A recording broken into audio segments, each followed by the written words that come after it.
Good morning guys for our experiment number 2, vectors, graphical and analytical method. So pag sinabi nating vector guys, ito ay quantity na mayroong unit and direction. So dalawang klaseng quantity yan, ano? That is scalar quantity and vector quantity. So yung scalar, meron siyang numerical and then unit. So, sa vector, meron siyang numerical unit and direction. So, ano ba example ng scalar? Let's say, weight, no? So, let's say 2 kg plus 5 kg is 7 kg. Ganun lang. Numerical unit, numerical and unit. Pero sa vector, meron siyang corresponding value. Halimbawa, yung velocity, no? So, let's say yung bagyo. Halimbawa, ito yung Pilipinas. O, saan papunta yung bagyo? So, due west. Ganon, ano? So, ano ang bilis niya? Let's say 100 kilometers per hour. And then due west. So, that is a vector. So, in this experiment, the student should be able to determine the resultant and equilibrium of any number of forces using the force table. So, sa objective natin. So, ang vector na pag-usapan natin dito ay forces, puwersa. So, pag sinabing forces, hindi lang basta quantity unit yan, meron pang direction kung saan papunta. No? So, ang gagamitin natin dito ay force table. So, nag-send ako sa GC kung ano itsura ng force table sa isometric view at saka sa top view. So, sa top view niya, makikita natin, ito yan, ano? So, nahati yan sa angle in degrees, 0 to 360, 90, 180 to 70. So, nagsabi tayo ng tatlong equal weights, 500, 500, 500. Nasa procedure yan, no? So, again, basahin nyo na lang yung theory. And then, the force table. Okay? And then, for the procedure. So, for the procedure, number 1, for convenience, use the following forces. F1 equals to 500 grams at 0. F2 at 500 grams. And then, second pulley at 120 degrees. Ito yung 120 degrees. Yan yon. And hang the 500 grams. And then, on the third string, so, measure the forces between F1 and F2. So, using the two forces F1 and F2, ito yon. F1, F2, determine the resultant by graphical and parallelogram. So, pipila pa natin yung table dito sa page 11. And then, for number 3, no, inuuna ko muna yung mga procedure para dire-diretso na tayo sa computation mamaya. Mount the third pulley on the force table, 500 grams, until the three forces are in equilibrium. So, pag sinabi equilibrium siya, balance. Kaya yung force table natin, may ring dito sa gitna. Nakagitna, iyon. Ano? Yun. Ibig sabihin yan, equilibrium or balance. So, saan magbabalance yan? Sa ika-240 degrees. Kasi ito 120 and then another 120. So, equivalent yan is 240 degrees from reference point that is 0. Now, they will be in equilibrium if by removing the post at the center of the force table, the circular ring stays in the position. So, pag tinanggal mo ito, yung ring na yon or yung screw dyan, ibig sabihin, nakagitna pa rin. Now, determine the angle that the third force make with the forces, like reading by position of the third pulley on the force table. So, may measure natin yung mga angle, pero nandiyan na yan, given na. So, the third force is in fact the equilibrium of the two forces. Get the percentage difference, the equilibrium of the resultant of the first two forces. And then, using three forces, construct the vector polygon to determine if there is a resultant for the three forces. Determine this resultant by analytical using the component method. So, as we go on, i-discuss ko kung ano yung graphical and analytical method. So, sa top view, ito yung ating force table. And then, pag kinuha natin yung free body diagram, ganito ang magiging itsura. Okay? 500 grams sa west. Okay? Kasi news yan guys eh. Balita. No? News. Okay? So, ang F of 2, 500 grams, upward to the right or north of east. 60 degrees north of east. And then f of 3 is 500 grams downward to the right or 60 degrees west of east. So, inuuna mo nang banggitin yung vertical hanggang sa horizontal. Okay? So, sa computation tayo. Let's continue. For data and results, F1 is 500 grams, F2 and F3 are also 500 grams. Now, for angle A, pinalitan ko lang ng 1, 2, 3. A, B, and C for 1, 2, and 3. So, the locations are, so paano tayo mag-locate sa ating frame of reference? Ang frame of reference, ito yan, yung north, east, west, and south. So, 0 degrees due west. So, angle 2 or F2 is 120 degrees from west or 0 degrees reference point or 60 degrees north of east. And then, yung ating F of 3 is also 500 grams that is located 240 degrees from west or 0 degrees and or 0 degrees south of east. Laging binabanggit yung vertical from horizontal. So, yung angle naman is lagi from horizontal.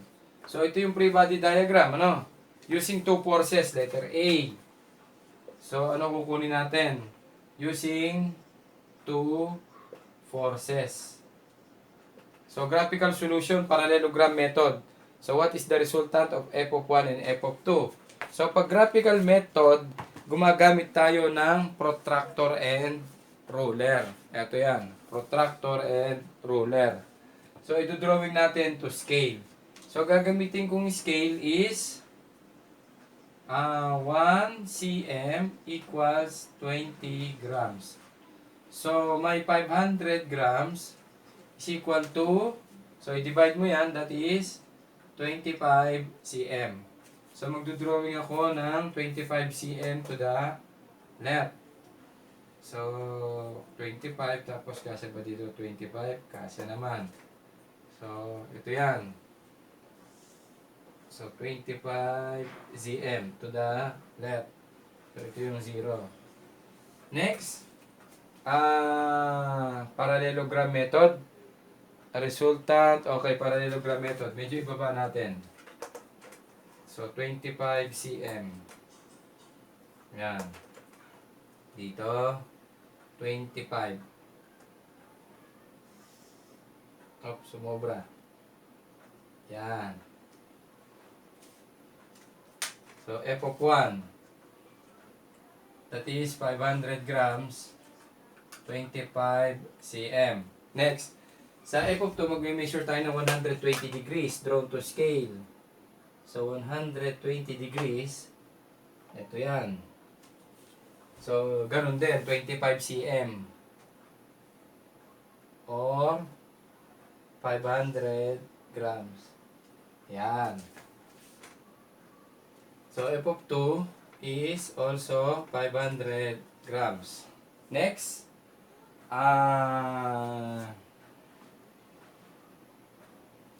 kaya parallelogram from this point, no? Mag-measure tayo ng 120 degrees din. Parallel to each other. So, 120 degrees. And then, 25 cm. Yan. So, ito rin yung F of 2. 500 grams parallel to each other. So, kung ito, 60 degrees, ito rin 60 degrees. Ito yung 120, ito yung 120. Next. So, ito, pag kinonekta natin, no? Yan na yung magko-close sa ating parallel. So, ito yung F of 1, 500 grams. So, ngayon, nasa na resultant niyan? Ang resultant from origin hanggang doon sa point of intersection. So, ito yon, no? So, pag inano natin, kinonect natin, no? Ito yung resultant. Okay? Ngayon, i-measure natin. So, pag measure natin, ilan siya? That is also 25 cm. So, the resultant is 25 cm. Yan yung measure, ano, sukat. Pero, ano talaga resultant? Diba, yung 25 cm ay 500 grams. So, ang sagot natin dun sa unang blank, resultant R equals, resultant R of f of 1 and f of 2 equals 500 grams. So, saan papunta? Upward to the left. Pag pinisure natin yung angle na to, yan, that is 60 degrees. No? Upward to the left, 60 degrees. Inuuna, north of west. So, yan yung sagot sa unang blank. Now, what is the equilibrant? Equilibrant, pag sinabing equilibrant, equal in resultant, but opposite in direction. Okay, tinanya natin. So, ano nga yung ating resultant? 500 grams upward to the right. E ano ba equilibrant niyan? Equal in resultant but opposite in direction. So, nagkulang lang dito, banda rito. Ano yon? Yun yung f of 3. Kaya sabi dyan, the resultant of f of 1 and f of 2 is equal to f of 3. Ibig sabihin, yung kabalanse niya, ito resultant. Equal in resultant but opposite in direction, f of 3. So, equilibrant is equal to f of 3. And that is also, baba ko lang tong f of 1 dito para maisulat natin ang buo. 500 grams. Kaya lang, kung ito kanina ay upward to the left, ito ay downward to the right. 60 degrees south of east. So, equal in resultant but opposite in direction. So, meron na tayong sagot dyan sa letter A. Next is using two forces, analytical solution by cosine law. Ano ba yung cosine law? So, the cosine law are c square is equal to a square plus b square minus 2ab cosine of c. And then b square is equal to a square plus c square minus 2ac cosine of b. And a square is equal to b square plus c square minus 2bc cosine of a. Madali lang yan, no? AB, AB, AC, AC, BC, BC, C, B, and A. Okay, no need to memorize.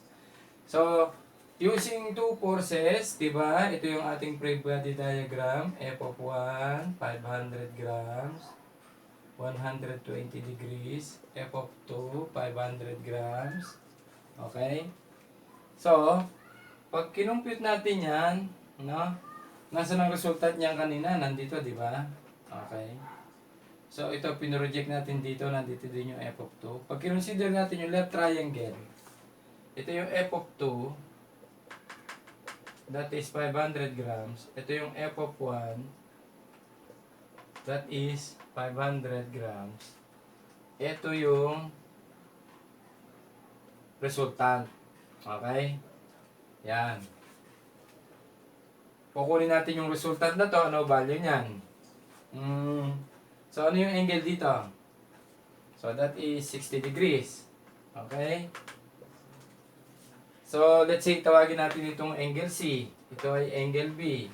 Ito ay angle A. So, to solve for R, let's say R is equal to C. No? Ito yon. So, that is the square root of, no? A square plus B square minus 2AB cosine of C. So, C, or that is resultant, is equal to the square root of, ano yung A? 500 square plus 500 square minus 2. Ano yung A? 500. Ano yung B? 500. Cosine of, ano yung angle C? Ang angle yung mga opposite. So, side sa small letter, ang opposite ay big letter for angle. So, ito, side B, opposite, angle B. And then, ito ay side A, ang opposite ay angle A. So, cosine of 60. So, pag kinumpute natin yan, guys, the resultant is equal to, pause ko muna. So, the answer is using calculator is 500 grams. Oh, so kanina, di ba, ginamitan natin ng graphical method. Pag sinabing graphical, using protractor and ruler. Pag analytical method, using formulas, using calculator. So, yan ay by cosine law. Okay? So, 500 grams and that is upward to the left. So, next is by component method. Continue. Analytical solution by component method. So, under analytical method. Analytical method using calculator and by formulas. So, by component meaning composition. Summation forces horizontal, summation, pinag-add, pinagsama-sama. And summation forces vertical. So, pagka horizontal, pakanan positive, pakaliwa negative. Pag vertical, pataas, positive. Pag pababa, negative. Analytical solution is component method, forces horizontal, summation, and summation forces vertical. So, pagka horizontal, gumagamit tayo cosine, and then pag vertical, gumagamit tayo ng sine. So, for the summation, forces horizontal equals, so we have negative f of 1 cosine 0. Bakit 0? 0 yung angle niya. Bakit negative? Pakaliwa. And then plus f of 2. Bakit plus? Pakanan. Cosine. Pagka horizontal, gumagamit cosine ha. Angle makes the horizontal 60. So we have negative 500 cosine 0 plus 500 cosine 60. So the answer is, so negative 500 cosine 0 plus 500 cosine 60 is negative 250. Kasi this is negative 500 and this is plus 250. Ibig sabihin ito, pure horizontal pakaliwa. And then, ito ay 250 ang value. So that is negative 250. Ibig sabihin ng negative pakaliwa. For summation forces vertical, f of 1, sine 0, sine pagka vertical. And then plus f of 2, sine 60. So 500, sine 0 is 0. Plus f of 2 is 500, sine 60. Ibig sabihin nito, wala siyang vertical component. Kaya nga pure horizontal kanina, pakaliwa. So this is 0 plus 500 sine 60 is 433.013. Or that is 433.013. And that is upward. So pag dinrawing natin ang component, summation forces horizontal negative 250 at summation forces vertical 433.013. So ito na ngayon yung resultant, upward to the left. So the resultant is equal to the square root of summation forces horizontal square plus summation forces vertical square. So the resultant equals the square root of negative 250 square plus 433.013 square. So the answer for the resultant is 500 grams. Bilit ko sa calcio ko, no? Kasi yan yung sagot natin kanina. No? By graphical, using protractor and ruler. Ngayon by analytical, formula, and then by calculator. Now, if you want to solve for this angle, for the resultant, that is arctangent of summation forces vertical over summation forces horizontal. So that is 433.013 over 250 negative. So the answer is negative 60 degrees. Now, ano yung sagot? Bago yung calcu. Upward to the left. Or tatanggalin mo yung negative. What is upward to the left? Use. So that is north of west. Kasi, pag quadrant 1, that is negative and positive. Pag quadrant 2, positive and positive. Pag quadrant 3, x and y yan ha. Una yung kanan. Then, una yung kaliwa kanan bago taas baba. So, dito ay positive and then negative. And then, dito is negative and negative. So, saan tayo nagkakaroon ng negative? Sa quadrant 1 and quadrant 3. Kasi ito, positive is positive, negative over negative is also positive. Or pag mination mo yung angle mo ng clockwise, nagiging negative ang angle. So, ito yung resultant, di ba? Tama kanina na upward to the left. So, that is the resultant by analytical solution, component method. Continue. Next is by using three forces, letter B, graphical solution, polygon. So, kanina gumamit tayo ng graphical, using protractor and ruler, parallelogram. Nakakreate tayo ng parallelogram. So, ngayon polygon, ibig sabihin, 3 or more sides. 2 or more sides. So, ano ang resultant ng F1, F2, and F3? So, dinrawing ko na yung free-body diagram. Kanina pa. F1, F2, and F3. Yan yung mga angle. So, by polygon method, graphical, gagamit tayo ng protractor and ruler using 1 cm is equal to 20 grams. Sa akin yan guys ha, para malaki makita ninyo. Pero sa inyo siguro, pag nag-drawing kayo, 1 cm is 2 grams. Ayan. So, bahala kayong gumamit ng scale ninyo. Or 200 grams. Ayan, pwede. Okay, or 100 grams, ayan. 50 grams, ayun, pwede siguro. 1 cm is 50 grams. Para makita niyo yung 10 cm ay 500 grams. Ayun, tamang-tama sa inyo pag dinrawing ninyo. Hanggang, kahit na 25 grams. 100 grams, masyado nang maliit. Okay, so, magdodrawing tayo ng f of 1 to the left. So, ito yung 25. 0. And then, sa tip ng F1, magdodrawing na maliit na frame of reference. Idudugtong ang f of 2. Kaya ang tawag dito ay head tail method. Ibig sabihin, yung head ng F1, idudugtong mo yung F2. Sa F2 naman, idudugtong mo yung F3. Kaya, head tail method. So, ito yung F of 2. Also, 25 cm. So, ito yung 60 degrees. F of 2. That is also 500 grams. And then sa tip ng F2, dudugtong ang F3. Gagawa ng maliit na frame of reference. Tapos mag-measure ng 60 degrees downward to the left. Okay. Ayan. So, that is also 25. Ayan. Oh, ano napansin? Bumalik sa origin. So, ano resultant niyan?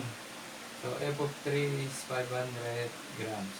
So, pag bumalik sa origin, ang resultant ay 0. So, ang resultant nito ay 0. Bakit wala? Kasi nga, balance, equilibrium. Pag ang resultant niyan ay hindi 0, gagalaw yan. Babagsak yung ating force table. So, let's say, ganito yung na-drawing natin. Yan. Okay? So, nasa ang resultant niya? Kung ito origin, ito yung resultant. No? In that case, bumalik. Ibig sabihin, wala siyang resultant. So, the resultant is 0. O, isa na lang. Last method is B using three forces, analytical solution. Again, component method. That is summation forces horizontal and summation forces vertical. So, to the right is positive, to the left is negative, and then we will use cosine of the angle. And for vertical, upward is positive, downward is negative, and we will use sine of the angle. So, ang tawag dito ay free body diagram. Okay? So, for summation forces horizontal, so negative f of 1 cosine 0 plus f of 2 cosine 60 minus pababa f of pakanan pala. Kasi horizontal tayo. Minus, pakanan, plus, plus. So, cosine of the angle, 0, 60, and 60. So, substitute, negative 500 cosine 0 plus 500 cosine 60 plus 500 cosine 60. So, cosine 60. So, this is 1. So, that is negative 500 plus, so this is 250, and then plus 250, kabisado ko lang guys, and that is 0. For summation forces vertical, take note, 3 forces tayo. Kanina, 2 forces yon ha. So, this is 500, f of 1 sine 0 plus f of 2 sine 60 minus f of 3 sine 60. So, f of 1, f of 2, pataas, positive, and then pababa, negative. Sign of the angle. So, that is 0 plus 250 minus 250. And that is 0. Now, what is the resultant? The square root of summation forces horizontal square plus summation forces vertical square. Kahit i-substitute mo, square root ng 0 square plus 0 square is also 0. Kaya, ang resultant ng tatlo ay 0. Bakit? Dahil they are in equilibrium, hindi gumagalaw or balance. So, napatunayan natin na ang resultant ay 0 ng tatlong forces. So, kanina, by graphical method, polygon, and then this time by component method. So, that is our experiment number 2. Again, guys, So, yung data and results, yan yung i-rewrite ninyo yan, tatlong blank sasagutan. For the computation, nandyan na lahat yan. And then, computation, okay? Yan na rin yun, ano? Analysis, sagutan yung mga problem. And then, observation and conclusion. So, that is our experiment number 2.